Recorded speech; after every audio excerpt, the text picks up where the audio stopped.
शीला जैन, राजीव जैन, बिट्टू, ज्योति जैन, भूपेंद्र जैन, रचिल जैन, सुनील जैन, शिल्पा जैन, पंकज जैन, वंदना जैन, प्रियांश जैन, श्रियांश जैन, प्रियल जैन, अंशित जैन, अविरल जैन, विधि जैन, आर्नव जैन, रिद्धि जैन, F1U 114-115 पीतमपुरा।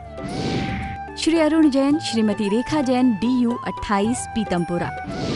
श्री सुरेश चंद जैन, श्रीमती शांति देवी जैन, श्री संजय जैन, श्रीमती सपना Jain, Shri Naresh Jain, Shrimati Meenu Jain, Namit Jain, Paras Jain, DU 97 Pitampura. Shri Rajesh Jain चावल वाले, श्रीमती पुष्पा जैन, श्री अनुज जैन, श्रीमती तमन्ना जैन, श्री अमन जैन, श्रीमती मेघा जैन, FD 29 पीतमपुरा। श्रीमती बिरमा देवी जैन, धर्मपत्नी स्वर्गीय Shri Lalchand Jain, Shri Sunil Jain, Shrimati Kusum Jain, Shri Saurabh Jain, Shrimati Sonal Jain, Shri Mayank Jain, Shrimati Divya Jain, master Vihan Jain, baby Maysha Jain, DU 43 Pitampura. Shri Hemchand Jain परिवार, Shri Pradeep Jain, Shrimati Ruma Jain, Shri Rajat Jain, Shrimati Anshu Jain, master Hridayansh Jain, FU 8 Pitampura. Shri Anil Kumar Jain, Shrimati Rekha Jain, Shri Kartik Jain, Shri Kunal Jain, F1U 137 Pitampura. Shri Santosh Jain, Shri Sanjay Jain, Shrimati Kavita Jain, कुमारी श्रावी जैन, श्री रजत जैन, DU 49 पीतमपुरा। श्री प्रकाश चंद जैन, श्रीमती चंद्रकांता जैन, श्री पंकज जैन, श्रीमती नीलम जैन, श्री सुशांत जैन, श्री दिव्यांश जैन, CU 76 पीतमपुरा। जय श्री ओम नमः सिद्धेभ्यः, जय श्री महावीराय नमः, जय श्री परम्पराचार्य गुरुवे नमः, जय श्री उमा स्वामी गुरुवे नमः, जय श्री शांति सागर गुरुवे नमः, जय श्री विद्यानंद गुरुवे नमः। मोक्ष मार्गस्य नेतारं भेत्तारं कर्म भूभृतां, ज्ञातारं विश्वतत्त्वानां वन्दे तद्गुणलब्धये।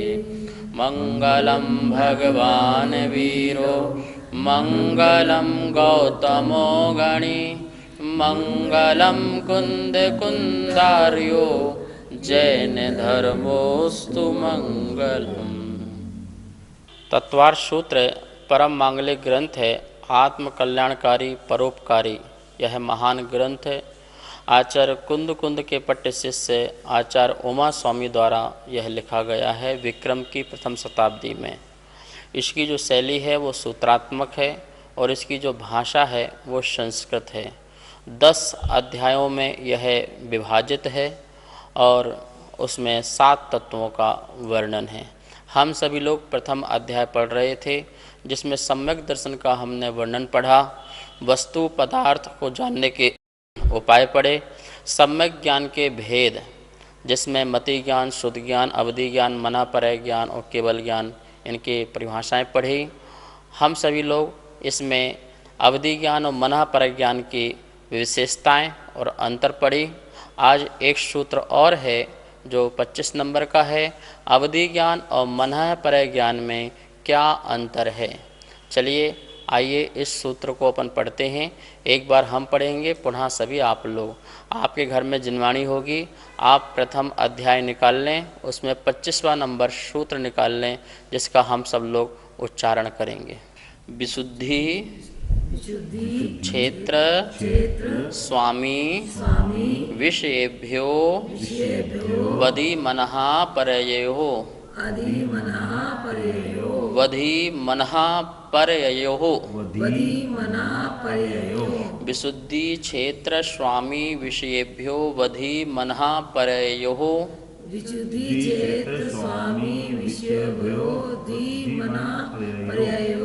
इस प्रकार से अपन ने सूत्र का उच्चारण किया। अब इस सूत्र का संधि विच्छेद करते हुए अपन बोर्ड में देखते हैं और इसको अर्थ को समझते हैं।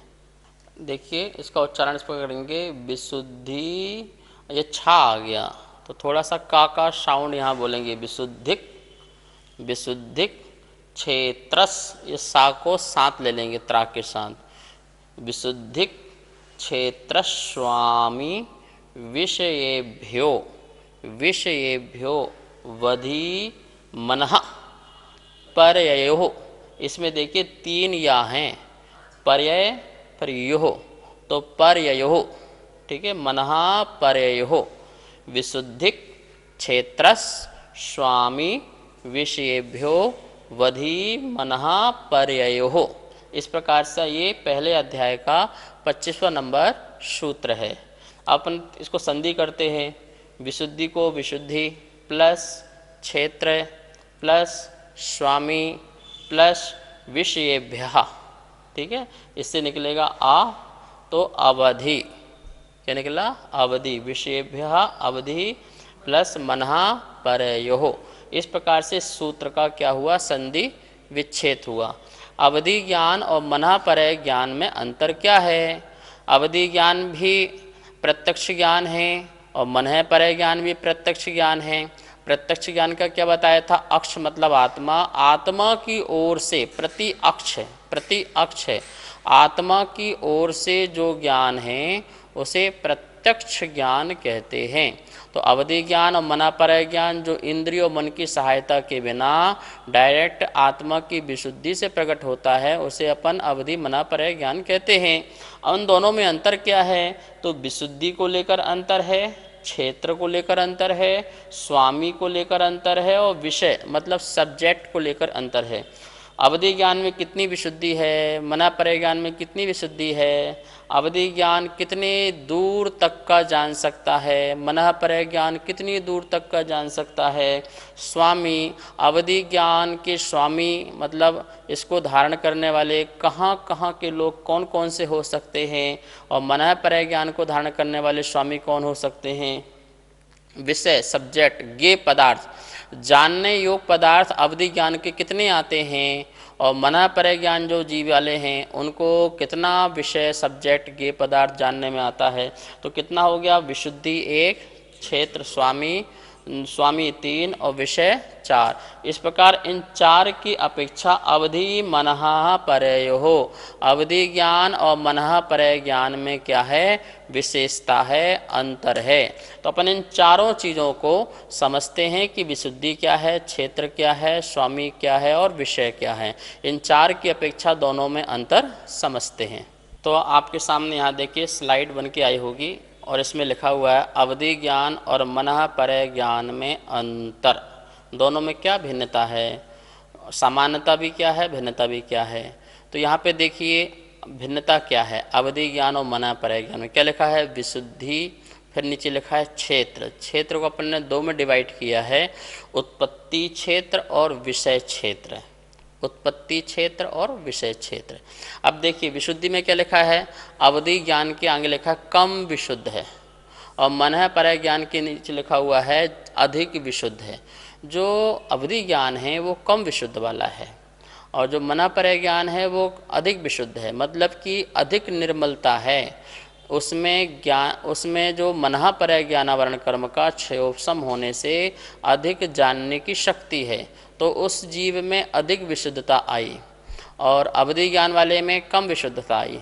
देखिए किसी को बड़े अक्षर देखे जाते हैं, कोई छोटा अक्षर नहीं देख पाता है, और कोई व्यक्ति ऐसा है कि छोटा अक्षर भी देख लेता है। तो वो दृष्टि की निर्मलता हुई ना। जैसी दृष्टि की निर्मलता होती है तो कोई व्यक्ति दूर की वस्तु को स्पष्ट जान लेता है, और किसी की दृष्टि की निर्मलता स्पष्ट नहीं होती है तो वो पास की वस्तु को भी स्पष्ट नहीं जान पाता है। ऐसे ही हम अवधि ज्ञान मनः परय ज्ञान में लगाएं कि जिस जीव की परिणामों की बहुत अधिक विशुद्धता होती है तो वो मनः परय ज्ञान, तो विशुद्धि के कारण मनः परय ज्ञान में विशुद्धि ज़्यादा है, परिणामों में निर्मलता ज़्यादा है। अवधि ज्ञान में क्या है? कम विशुद्धि वाला है, ठीक है ना। तो ये पहला अंतर हो गया विशुद्धि को लेकर के, ठीक है ना। अब देखिए कोई शास्त्र पढ़ा तो कोई व्यक्ति एक बार शास्त्र पढ़ने में पूरा सूक्ष्म शास्त्र भी समझ जाता है, कोई व्यक्ति ऐसा है कि एक बार, दो बार, तीन बार, 10 बार शास्त्र पढ़ लिया और समझ में उसको कम आया, इसकी मतलब ज्ञान की निर्मलता उसकी कम है।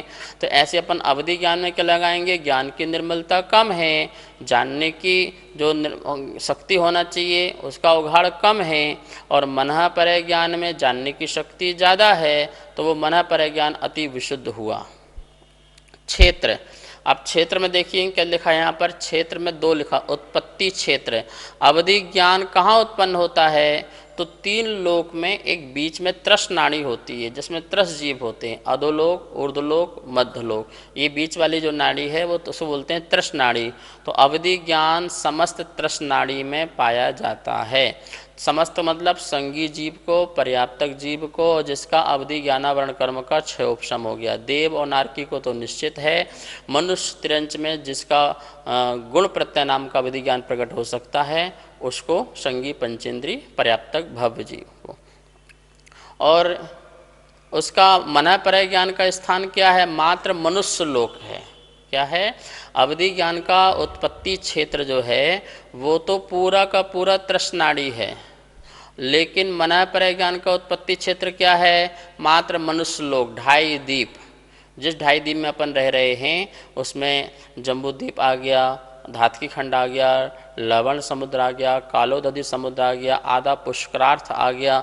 इस प्रकार से जो मनुष्य लोग है 2.5 द्वीप है, वहाँ पर रहने वाले कोई मुनिराज हैं, उनको मनः परय ज्ञान हो सकता है, उनका उत्पत्ति क्षेत्र वही है। विषय क्षेत्र देखिए तो समस्त लोक है, अवधि ज्ञान वाला जो जीव है उसका विषय जो क्षेत्र है, सब्जेक्ट जानने का, वो पूरा कैसा है? पूरा का पूरा 3 लोक है। समस्त लोक में वो जान सकता है, अधो, मध्य में और या ऊर्ध्व भाग में। लेकिन मनुष्य लोक वाले का ऐसा नहीं है। वो 45 लाख योजन जो घन प्रतर है, जो 45 लाख योजन हैं, उतने एरिया में कोई जीव है अथवा कोई वस्तु है पौधलिक, उसको वो जान सकता। जीव क्यों बोला मैंने? शरीरधारी होने से इसलिए मैंने उसको जीव बोला, ठीक है ना। क्योंकि अवधि ज्ञान मनः परय ज्ञान की कंडीशन दोनों की एक है, रूपी पदार्थों को जानता है। कैसे जानता है वो? रूपी पदार्थों को, मूर्तिक पदार्थों को, पौधलिक पदार्थों को जानता है। चूँकि संसारी जीव जो है शरीर सहित है, तो पौधलिक सहित है, इसलिए उसको भी जान लेता है। बाकी ये टेबल है, कुर्सी है, मकान है, घर मकान, ये जितने भी पौधलिक पदार्थ हैं उन सबको अवधि ज्ञान मनः परय ज्ञान दोनों जानता है। पर उसका अवधि ज्ञान क्या है? पूरे समस्त लोक में रहने वाले को जान सकता है, उनकी अपनी कोई एरिया है। और मनः परय ज्ञान का ऐसा नहीं है। मनः परय ज्ञान का विषय क्षेत्र कितना है, कितने सब्जेक्ट की कहाँ के क्षेत्र को जान सकता है? तो उसके लिए बताया कि 2.5 द्वीप के अंदर रहने वाले जितने भी पौधलिक पदार्थ हैं या शरीरधारी जीव हैं, उनके बारे में मनः परय ज्ञानी जीव जान सकता है। मनः परय ज्ञान अवधि ज्ञान को फिर अलग क्यों किया? मनः परय ज्ञान मन में चल रहे तुम्हारे जो विचार हैं, चिंतन है, मंथन है, चिंतित, अचिंतित, अर्धचिंतित, सभी को मनः परय ज्ञान जान जाता है। लेकिन अवधि ज्ञान ऐसा नहीं है। अवधि ज्ञान तो कोई भी रूपी पदार्थ उसे दिखे उस अपने एरिया में, तो उसे जान सकता है। अब देखिए स्वामी की अपेक्षा अवधि ज्ञान का स्वामी कौन है और मनः परय ज्ञान का स्वामी कौन है? तो आपको यहाँ पर स्लाइड दिखाई दे रही होगी, क्या लिखा है? चारों गति के शनि पंचेंद्रीय पर्याप्तक जीव जो हैं अवधि ज्ञान प्राप्त कर सकते हैं। देव में, मनुष्य में नियम से शनि होते हैं, पंचेंद्रीय होते हैं, पर्याप्तक होते हैं, तो वो जीव। मनुष्य में और त्रियंच में ऐसा नहीं है। मनुष्य त्रियंच में असंगी जीव भी होते हैं, और मनुष्यों में गर्भज भी होते हैं और संमूर्छन भी होते हैं। तो इस प्रकार से जो गर्भज है, जो सैनी है, जो संगी है, जो पर्याप्तक है, मनुष्य और त्रियंच, वो अवधि ज्ञान प्राप्त कर सकते हैं। क्या सभी कर सकते हैं? ऐसा नहीं है। पूर्व संस्कार से अथवा किसी सम्यक दर्शन के गुण से या किसी प्रकार की साधना से वह अवधि ज्ञान प्रकट कर सकते हैं। तो इस प्रकार से देखा अपन ने, चारों गति के जीव जो हैं अवधि ज्ञान के स्वामी हो सकते हैं। देव और नारकियों में भाव प्रत्यय नाम का अवधि ज्ञान होगा, मनुष्य और त्रियंच में गुण प्रत्यय नाम का, क्षयोपशम निमित्तक नाम का अवधि ज्ञान होता है। मनः परय ज्ञान में किसको होता है? मनुष्यों को होता है। किसको होता है मनः परय ज्ञान? मनुष्यों को। तो क्या सभी मनुष्यों को हो जाता है? बोले नहीं, कर्म भूमि के मनुष्यों को। तो कर्म भूमि के सभी मनुष्यों को हो जाता है? बोले नहीं, जो संगी हैं, पंचेंद्रिय हैं, पर्याप्तक हैं और भव्य हैं, उनको हो जाता है। तो क्या फिर मिथ्या दृष्टि को भी हो जाता है? बोले नहीं, जो सम्यक दृष्टि है उनको होता है। तो क्या सभी सम्यक दृष्टियों को हो जाता है? बोले नहीं, जो सम्यक दृष्टि में विशेष वर्धमान संयम वाले जीव हैं, बढ़ता हुआ जिनका संयम है, उनको हो जाता है। तो क्या उन सभी को हो जाता है जिनका संयम वर्धमान बढ़ता हुआ है? बोले नहीं, 7 रिद्धियों में से कोई ना कोई एक रिद्धि उनके पास जरूर होना चाहिए, उनको होता है। तो क्या जिनके पास 7 रिद्धियों में से किसी एक रिद्धि हो गई तो उनको हो जाएगा? बोले उनको भी नहीं। किनको होगा? जिनका मनहा परय ज्ञान वर्ण कर्म का क्षयोपशम होगा, विशेष विरले जीव को ही वह मनः परय ज्ञान होगा। पर ये निश्चित है कि मुनि को ही होगा, ये निश्चित है। तो इस प्रकार से अपन ने देखा, यहाँ क्या लिखा है, कर्म भूमि के कर्मज मनुष्यों को जो संयमी हो, जिनका वर्धमान चारित्र हो, सहित हो, 7 रिद्धियों में से कोई एक रिद्धि हो, ये कंडीशन है। और ये कंडीशन पूरी हो जाने के बाद भी उसको हो जाए जरूरी नहीं है। विशेष बिरले जो जीव हैं उनको ही यह मनः परय ज्ञान हो जाता है। इस प्रकार से अपन ने देखा अवधि ज्ञान और मनः परय ज्ञान में स्वामी कौन कौन हैं। एक अंतर और है जिसे अपन पढ़ते हैं, विषय। विषय को लेकर के अपन ने 3 पढ़ लिया, विशुद्धि हो गया, क्षेत्र हो गया और स्वामी हो गया। अब मात्र बचा विषय। विषय मतलब ज्ञेय पदार्थ। कौन कौन से ज्ञेय पदार्थ? तो 6 पदार्थ ज्ञेय पदार्थ होते हैं, लेकिन अवधि ज्ञान मनः परय ज्ञान 6 पदार्थों को नहीं जानता है। 6 पदार्थ कौन कौन से? जीव, पुद्गल, धर्म, अधर्म, आकाश और काल। फिर से जीव, पुद्गल, धर्म, अधर्म, आकाश और काल, ये 6 द्रव्य होते हैं। इन 6 द्रव्यों के समूह को ही विश्व कहते हैं। अवधि ज्ञान मनः परय ज्ञानी इनमें से किसको नहीं जानता है? धर्म, अधर्म, आकाश और काल, इन चारों को तो बिल्कुल भी नहीं जानता है। मात्र पुद्गल और जीव, और जीव भी कौन सा? जो शरीर संपन्न हो। कौन सा जीव? जो संसारी हैं, मुक्त जीव नहीं, सिद्ध जीव नहीं, क्योंकि वो शरीर सहित नहीं है, क्योंकि इसका मूल ध्येय तो पुद्गल है। अवधि ज्ञान मनः परय ज्ञान पुद्गल को जानता है, रूपी पदार्थ को जानता है, इसलिए ध्येय तो उसका ज्ञेय पदार्थ रूपी पुद्गल है। तो लेकिन ये परमाणु से बना हुआ जो शरीर है, ये भी पुद्गल होने के कारण इसके आश्रय होने से वह जीव के भाव भी बता सकता है। जीव मन में कुछ क्या सोच रहा है, ऐसा मनः परय ज्ञानी बता सकता है।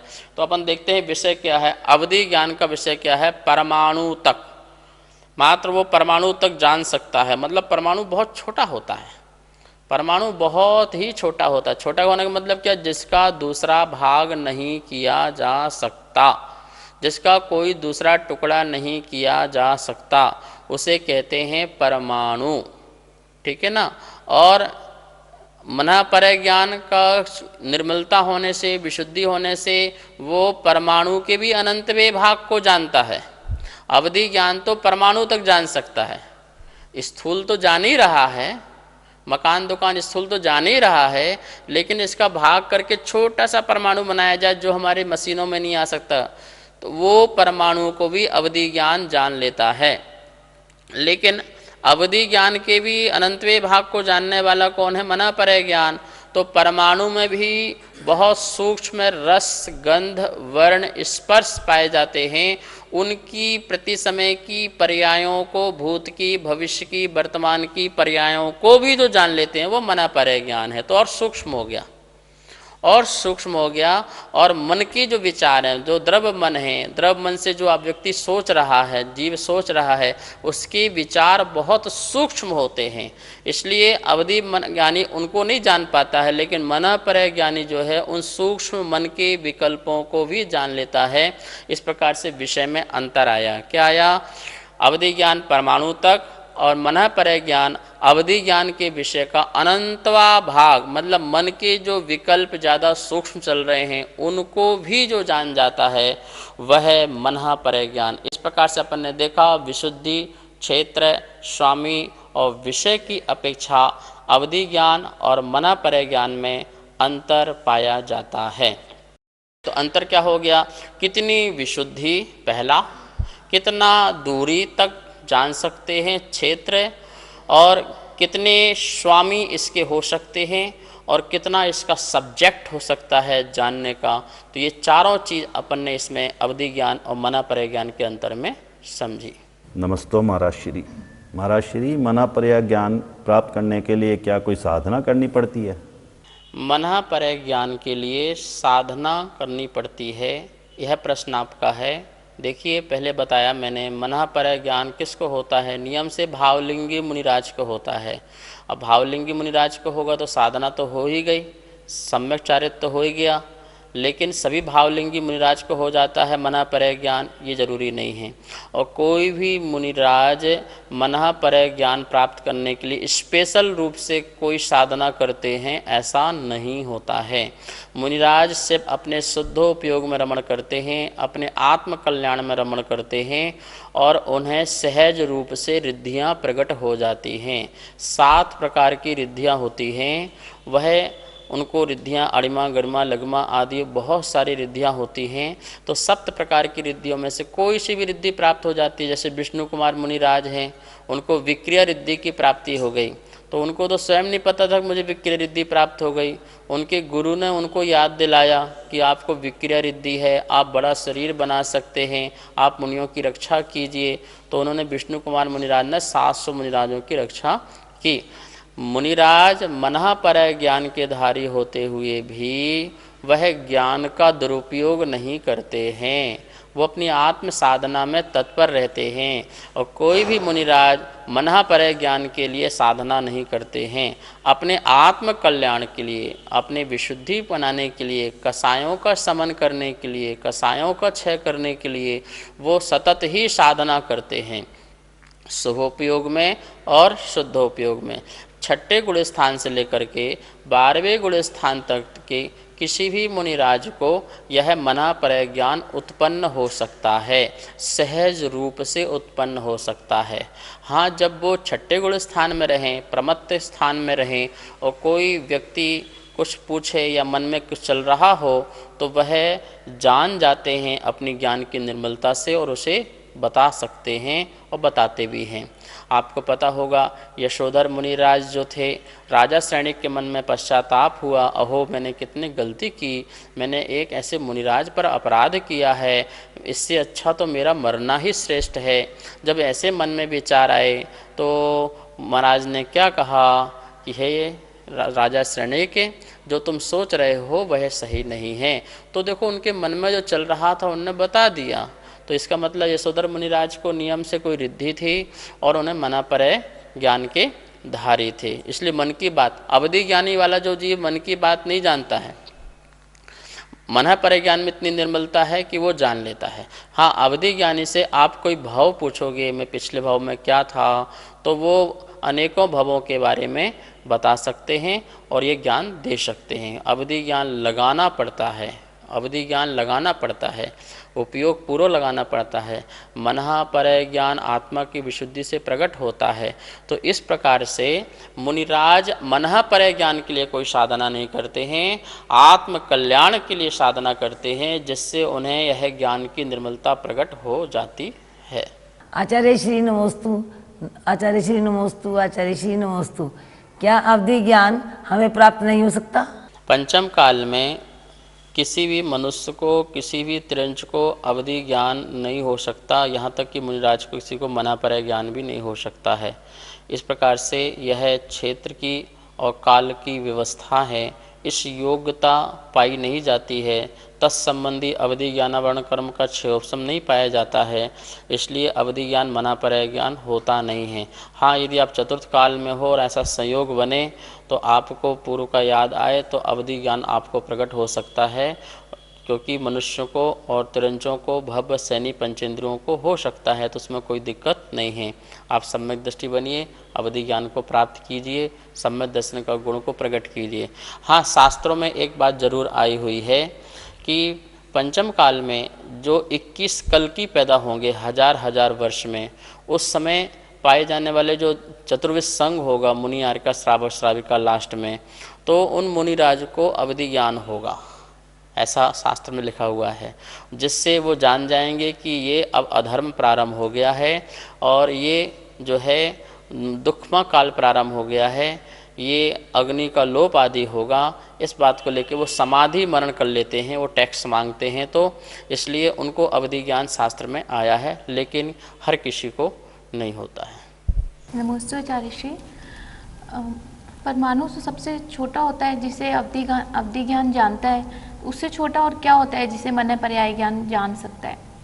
अवधि ज्ञान परमाणु तक को जान सकता है, लेकिन परमाणु में प्रति समय होने वाली जो अवस्थाएं हैं, जो पर्याय हैं, जो प्रति समय चेंजिंग हो रही हैं, उन चेंजिंगता को, जैसे रूप में, रस में, गंध में, वर्ण में, ये गुण उसमें पाए जाते हैं। तो प्रति समय रूप चेंज हो रहा है, रस चेंज हो रहा है, गंध चेंज हो रहा है, वर्ण चेंज हो रहा है। उसके अविभागी जो प्रच्छेद हैं उनमें घटा बढ़ी हो रही है। कभी अविभाग प्रच्छेद बढ़ जाते हैं, कभी घट जाते हैं, कभी स्कंद में रूक्षता आ जाती है, कभी स्निग्धता आ जाती है। तो इस प्रकार से उसमें होने वाली जो प्रति समय की जो हलचल है, जो अवस्था है, पर्याय है, क्रिया है, उस क्रिया बहुत सूक्ष्म है, उसको भी जो जान जाता है वो मन पर्याय ज्ञान है। तो परमाणु के भी अनंत विभाग को अनंत विषय करने वाला जो ज्ञान है वो मन पर्याय ज्ञान है। ऐसी जो मन के विकल्प बहुत सूक्ष्म होते हैं, उन सूक्ष्म को भी जानने वाला जो ज्ञान होता है वो मन पर्याय ज्ञान होता है। इस प्रकार से यहाँ पर अपन ने अवधि ज्ञान और मन पर्याय ज्ञान में अंतर देखा। शेष विषय कर लेंगे। अब हम सब लोग जिनवाणी का पाठ करते हैं। जावाणी के ज्ञान से सूझे लोकालो, सोवाणी मस्तक धरो सदा देत हो धो। हे जिनवाणी भारती तो हे जपो दिन रे, जो तेरा सरना धरे सो पावे सुख चैन। सभी को बहुत बहुत मंगल आशीर्वाद। सुनीत जैन, नीरज जैन, विभोर जैन, इति जैन, सर्वांग जैन, चारू जैन, गौरव जैन, दर्श जैन, अनिकांत जैन, कोकिला जैन, कनिका जैन, गौरव जैन, अर्घ्य जैन, नितिका जैन, मयूर जैन, पर्व जैन, अदिति जैन, सामवेद, तिलका देवी जैन, मनोज जैन, उषा जैन, सुनीत जैन, नीरज जैन, अनिकांत जैन, कोकिला जैन, राजीव जैन, वंदना जैन, राजीव जैन, वंदना जैन, वरुण जैन, पूजा जैन, वाणी जैन, श्रीमती कमलेश जैन, धर्मपत्नी स्वर्गीय श्री श्रीपाल जैन, परिवार QU 149C, पीतमपुरा, दिल्ली। श्रीमती आशा जैन, धर्मपत्नी श्री सुखमाल चंद जैन, चावल वाले। श्री रवि जैन, श्रीमती डिम्पल जैन, श्री अमित जैन, श्रीमती मीतू जैन, श्रेय जैन, अर्पित जैन, कनिका जैन, आदित्य जैन, FU 71, पीतमपुरा, दिल्ली। श्रीमती केला जैन, श्री जगदीश राय जैन, श्रीमती उषा जैन, श्री कुलभूषण जैन, श्रीमती प्रीति जैन, श्री संजय जैन, मोनाल जैन, हाद्विक जैन, साक्षी जैन, DU 5, पीतमपुरा, दिल्ली। श्री संजय जैन, श्रीमती रचना जैन, श्री सक्षम जैन, श्री उत्कृष्ट जैन, श्री दीपक जैन, श्रीमती स्वाति जैन, उन्नति जैन, आगम जैन, F1U1, पीतमपुरा। श्री अजय कुमार जैन, श्रीमती सुमन जैन, श्री अभिषेक जैन, श्रीमती दिव्या जैन, मास्टर लवित जैन, BU 101, पीतमपुरा।